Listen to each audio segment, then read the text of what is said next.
The human crew continued to eat Canopy's chat and ignore the inevitable doom. Martha couldn't even bear to watch them. She could feel her own heart beating and some sense of herself being alive, of waiting to be alive. She looked around at the doctor, busy at the controls of the transmit booth, trying to make do with anything that might help them. He used the sonic screwdriver. He'd also used his fist. Nothing seemed to be working, but he kept at it.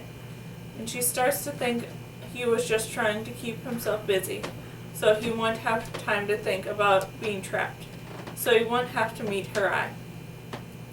Martha couldn't help but think back to what the doctor had said in the TARDIS, when she'd been begging him to bring them here. He said there were rules, that they couldn't get involved and they couldn't change anything. And now the two of them were caught up in the same fate as everyone else. It could be brilliant, fluttering through all time and space, meeting all kinds of people. But Martha had seen enough people killed, enough terrible, awful things to know their travels came with a price. She'd known there were going to be trouble on the Brilliant, that it was going to disappear. The humans and Badgers, Miss Wingsworth, had been doomed even before the Doctor had the controls of the TARDIS, and now she and the Doctor were doomed with them. She made her way over to him. "You can't get us out of this," she said, "even if you get that thing working." He looked up at her. "Can't I?" "It would change history," said Martha. "You can't do that." "You said there were rules." "Rules," said Captain Georgina, coming to join them. She seemed to be taking everyone's certain death quite easily. Perhaps, thought Martha, it would make her look less effortless beautiful if she allowed herself to panic, or perhaps she just knew there was nothing she could do. Martha's dad always said, you should only worry about stuff you can actually have control over. The other stuff would just happen anyway. It was what he usually said when he was arguing with Martha's mom. "Well, not rules as such," said the Doctor. "We have responsibilities. You see, we sort of from the future, and the Brilliant disappeared." "I see," said Captain Georgina. "Do you?" said the Doctor. Martha knew he'd enjoy it when people freaked out about time travel. "I'm fully briefed on the implication of the experimental drive," said the Captain.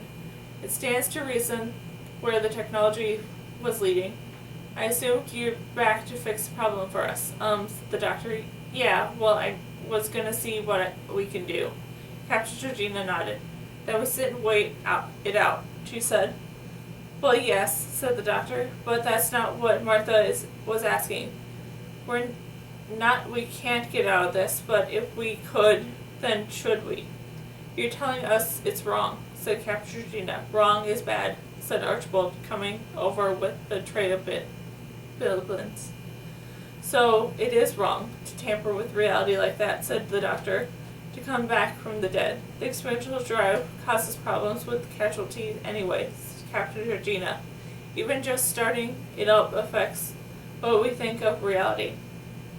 "That's right," said the Doctor, "but that's not just true of the clever engine. Look, you changed history by just doing anything, or not doing anything. What do you want? You strive for every choice you make. That's what builds the future. But you only get one go at it," said Martha. "Normally, I mean. If you get it wrong, that's tough. And you have to deal with the consequences of what you do," said the Doctor. "Yeah," said Archibald. "We have to do what we have to." "Yes," said the Doctor. "It's called being a grown-up." "Sounds really boring," said Archibald. "Sometimes it would be good to be able to go back and do things again," admitted Martha. "You'd think so, wouldn't you?" said the Doctor gravely. "But it doesn't work like that. It's like telling lies. You can't never just tell one fib, can you? Sooner or later you've got to tell another just to get back to the first one. A week later you're juggling a whole intricate patchwork of lies on lies on lies. You can't remember what you've told different people, and you're probably not entirely sure what the real version is anymore. So it's only a matter of time before something catches up to you, and you just forget something, and it all collapses. Boom. I've got an ex-boyfriend. You should explain that too," said Martha. "Before or after he's an ex?" he said. For a moment, Martha could see the doctor turning up at a rainy night in 2005, sorting out one particular route. Okay, she said, unsettled by what she'd just been offered. It's just a word, a messy, complicated, yeah, that's it, said the doctor. I hate all the tricky continuity stuff. We just have to accept the hand we're dealt, said Captain Georgina. No cheating, said Archibald. Well, said the doctor, his eyes glittered. Our real problem is we can get out of this mess without changing history, which needs us to be very clever indeed. If only we had someone with an innate understanding of space-time continuum, someone with several lifetime experiences doing this sort of thing. Oh, said Martha, laughing. You mean like the last of the Time Lords? Yeah, I think that'll do, grinned the doctor. If only we could find him. I see, said Captain Georgina. You can help us, can't you? Can you? Added Martha. The doctor met her eyes. I'm working on it, he said. He continued to work on the transmit booth for hours. Archibald and Captain Georgina eventually left him to at it and went back to the canopy sloughing party. Martha felt torn between joining them and staying with the doctor. You want anything to eat? She said. He didn't even seem to hear her. She made her way over to the human crew and Badgers. They all seemed to be having fun, chatting, telling jokes, stories, and generally not being stuffed about the problems facing them.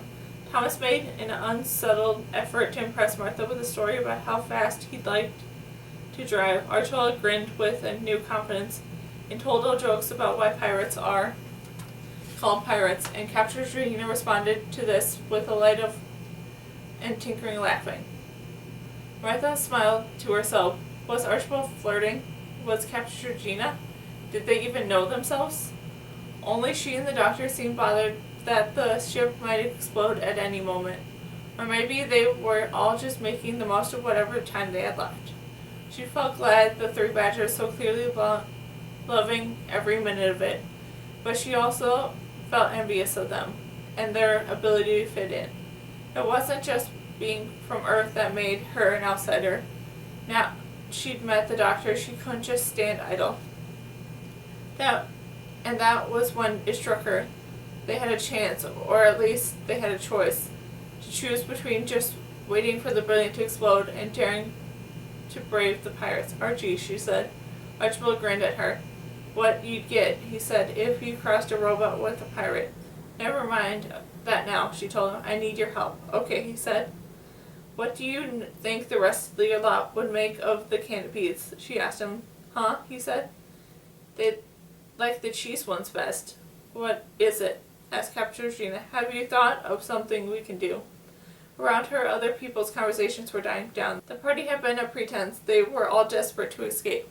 Yeah, I think so, said Martha. I think we have a chance. If we can get out of the loop, we just need Archie, Joss, and Dash to tell their friends what they found here. The food, the drink, the whole different way of living. But they don't want the experimental drive, said Thomas. No, said Martha. Whoever's hiring them does. And while they do what they're told, the Badgers are just slaves. No, said Dashiell slowly. Owns anyone. Exactly, said Martha. That's what you have to tell them. No one said anything. The Badgers looked at one another. The humans watched with bated breath, and Martha jumped at the voice that came from behind her. I think that's brilliant, said the doctor. Yeah, said Martha, swelling with pride. Oh yes, said the doctor. Double A star and probably a badge. What will it work, said Captain Georgina. Oh, said the doctor. Who knows? But you've got a choice between certain death and small hope of surviving. You're a clever lady. You work out the math. And you can't get us out of the loop, she said. Oh yes, said the doctor. Easy. I just need to down in the engine rooms and swap some stuff around. I've got the equipment down there, which can help. That's how we'll get there when the transmit isn't working, asked Martha. Well, it's not working quite like it should be, admitted the doctor. But I've been talking to it, and I think we've reached an accommodation. Doctor, said Martha carefully, you're not going to do anything dangerous, are you? Of course I am, he said. If anything goes wrong, said Martha, then we'll take the consequences, he finished for her. That's how it works. you can program an engine from here, Captain Georgina told him. I already have done, said the doctor quickly. He seemed pleased and moved on from Martha's concern for his safety. But I need the systems up here and the stuff down there to be doing slightly different things. That's how we jumpstart the ship. It's quite clever, really. So we're going down to the engine rooms, asked Martha, already making her way over to the transmit booth. Said the doctor. I am, he said. Kinda need you to stay here. Oh, said Martha. Okay, whatever you want. Really? He said, surprised. Well, is it going to be important stuff, isn't it? She asked. Oh yeah, said the doctor a little too quickly. I need you to be up here watching. Watching what? She said, looking back at the horseshoe of computers. I don't know how these controls work. Not the controls. I don't wholly trust the Bashers. And I really don't trust the crew. He grinned quite like Miss Wingsworth. But something in his eyes didn't feel quite right. She folded her arms. What? She said. What? He said back to her, feigning innocence. Well, something isn't there, she said. You're going to tell me. All right, he sighed. I transmit it might not be much fun. It meant to be instantaneous, but we know that some kind of delay. And I'm lucky I won't notice while I'm inside it. But if you do, asked Martha, her eyes wide with horror. Didn't know quite how a transmit worked, but imagined it scrambled like those eggy materials still blocked in the doorway. Oh, I'll pulled together, he said lightly. Before she could stop him, he opened the door to the transmit. What's inside and the controls, play nice while I'm gone, he said. But, she said, tugging at the door refused to open. I don't even know what you're going to do. You know what? Said the doctor. Neither do I.